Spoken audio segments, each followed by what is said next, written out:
మీ business ఏదైనా మీ ఊర్లో promotion చేయాలంటే అది సుమన్ టీవీతోనే సాధ్యం. ఇప్పుడే సంప్రదించండి. అందరికీ నమస్కారం.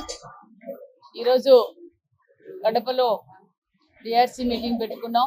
మరి కలెక్టర్ గారు, మరి జేసీ గారు, మరి శాసనసభ్యులు, శాసన మండలి సభ్యులు, ఆల్ డిపార్ట్మెంట్స్ అధికారులతో అంతా చర్చించాం.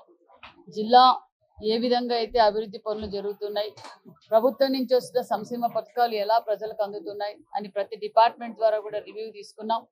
అభివృద్ధి ధ్యేయంగా పనిచేస్తున్నాం. అదేవిధంగా గత ప్రభుత్వంలో కొన్ని సమస్యలు కూడా ఈరోజు ఎక్కువగా సమస్యలు ఎక్కడికి పోయినా సమస్యలు వస్తున్నది ఏంటంటే రెవెన్యూ సమస్యలు ఎక్కువగా వస్తున్నాయి, టిడ్కో ఇండ్ల సమస్యలు ఎక్కువగా వస్తున్నాయి.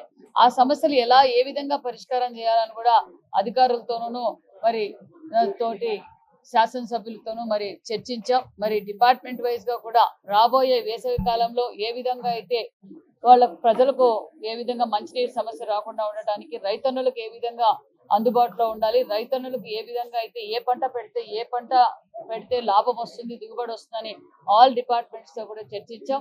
మరి చర్చించడంతో పాటు కడప కూడా గతంలో జరగని అభివృద్ధి ఇప్పుడు ఈ 8 నెలల్లో అభివృద్ధి జరుగుతుంది. ఇది ఒక మంచి ప్రభుత్వం అని చెప్పడానికి ఇది ఒక నిదర్శనం. ఎందుకంటే గత ప్రభుత్వంలో కనీసం పులివెందుల్లో తాగడానికి కూడా నీళ్ళు లేవు.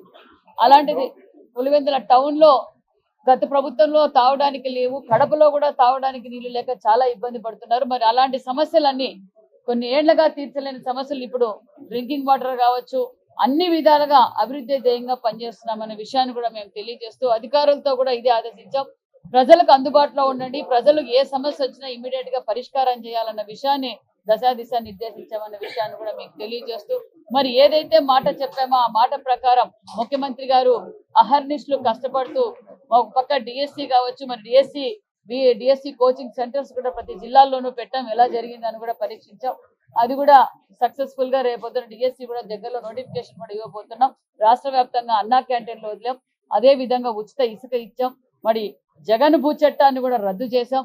అదే విధంగా అభివృద్ధి ధ్యేయంగా మరికొన్ని పరిశ్రమలు కూడా మన ప్రాంతానికి రాబోతున్నాయనే విషయాన్ని కూడా మీకు తెలియజేస్తూ, అంతేకాకుండా ఇరిగేషన్ ప్రాజెక్టులు కూడా శాశ్వతంగా రైతన్నులు బాగుండాలి, రైతుల పక్షపాతి ప్రభుత్వం ఎన్డీఏ ప్రభుత్వం అని కూడా మీకు తెలియజేస్తూ మరి ఏదైతే మాట చెప్పారో ఆ మాట ప్రకారం ఒక్కొక్కటిగా మనం సూపర్ 6 పథకాల్లో కూడా ఈరోజు అన్నా క్యాంటీన్ ఓపెన్ చేశాం. అదే విధంగా దీపం 2 సిలిండర్ కింద ఇచ్చాం. మరి పెన్షన్ ఇస్తున్నాం.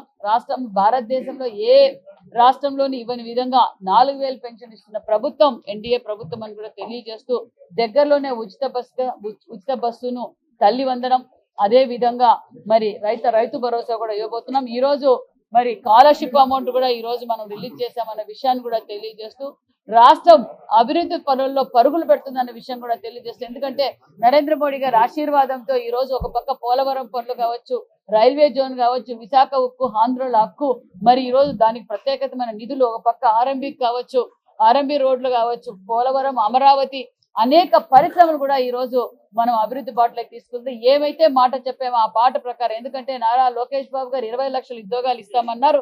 20 లక్షల ఉద్యోగాల కోసం ఈ రోజు మరికొన్ని పరిశ్రమలు తేవడానికి కూడా అహర్నిశలు కష్టపడుతున్నారన్న విషయాన్ని కూడా మీకు తెలియజేస్తున్నాం.